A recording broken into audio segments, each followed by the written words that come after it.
Filippo Dionigi is a senior lecturer of international relations at the University of Bristol. He joins us now from Copenhagen. Thank you very much for your time, Filippo. Lebanon's Prime Minister and President put out a statement yesterday about Israel's actions. What did you make of it?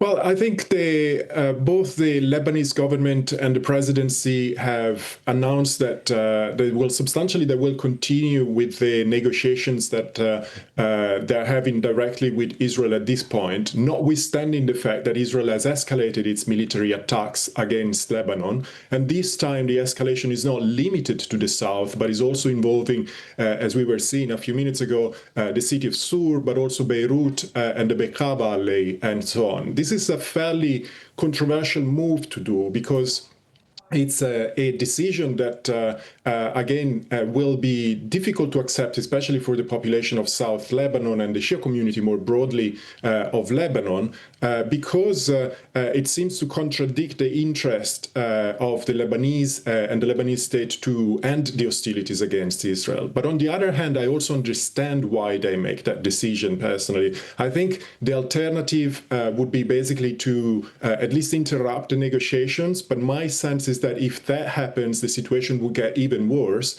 because at that point, probably Israel would feel like having a completely free hand on Lebanon, and perhaps the situation will get even worse than what it is currently. Can I suggest that it would then appear that going into the second round of talks, Lebanon has very little muscle to flex. It has very little leverage with Israel. Is that a fair assessment?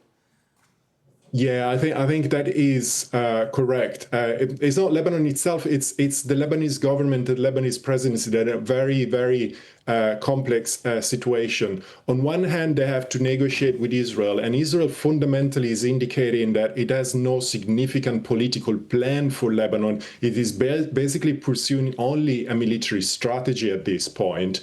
And on the other hand, they're pressured also from the domestic political scene, especially when it comes to Hezbollah on one hand, but also the Amal movement, which they don't want the government at this point to be involved in direct negotiations with Israel, right?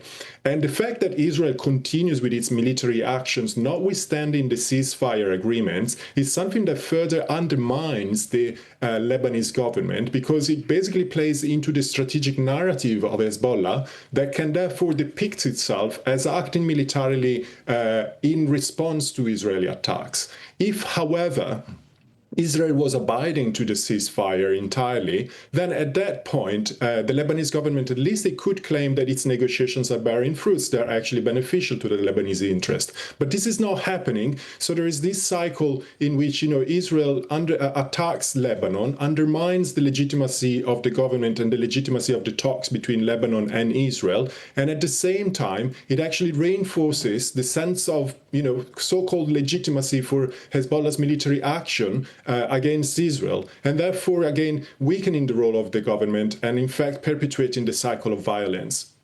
So then, to be blunt, is Lebanon's government completely powerless to stop the invasion at this point, and to what end?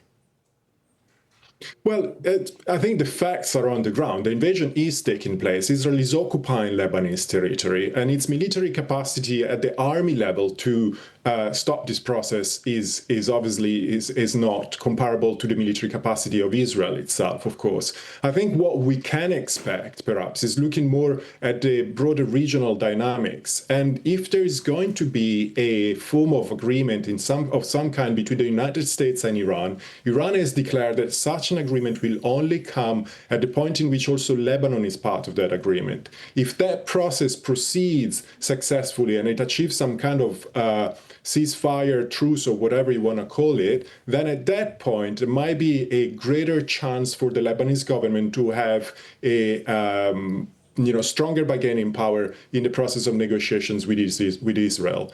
It is also controversial to say, however, because Iran obviously will want to purport to sort of represent these negotiations as being a success also for Hezbollah as well. So there'll be a little bit of a competition within Lebanon and broader regionally to sort of show the kind of success that such an agreement may have brought about and who will be responsible for that potential success. You brought up the involvement of Iran in those US-Iran negotiations and, of course, Hezbollah being one of Iran's conditions there. So what is the best outcome Lebanon can expect for the next round of peace talks? I think we should have our expectations very low. We know that these talks are proceeding on two tracks. One is the security track, the other one is the political track. It looks like the security concern of Israel remains the dominant factor here. Israel, again, Israel doesn't seem to be serious when it comes to achieving a political outcome to this process. What they're really pursuing is a military strategy at this point, and it looks like what they are thinking at the strategic level is that only force is what can achieve security for them with the disarmament or the destruction even of Hezbollah. The problem with this is that the humanitarian cost for Lebanon, the infrastructure cost for Lebanon, the economic cost for Lebanon, the everyday cost for all the Lebanese is extremely high and will also contribute to further delegitimation and lack of trust towards the Lebanese institutions, meaning that the result of this will be very bleak regardless. Filippo Dionigi joining us. Thank you very much for your time.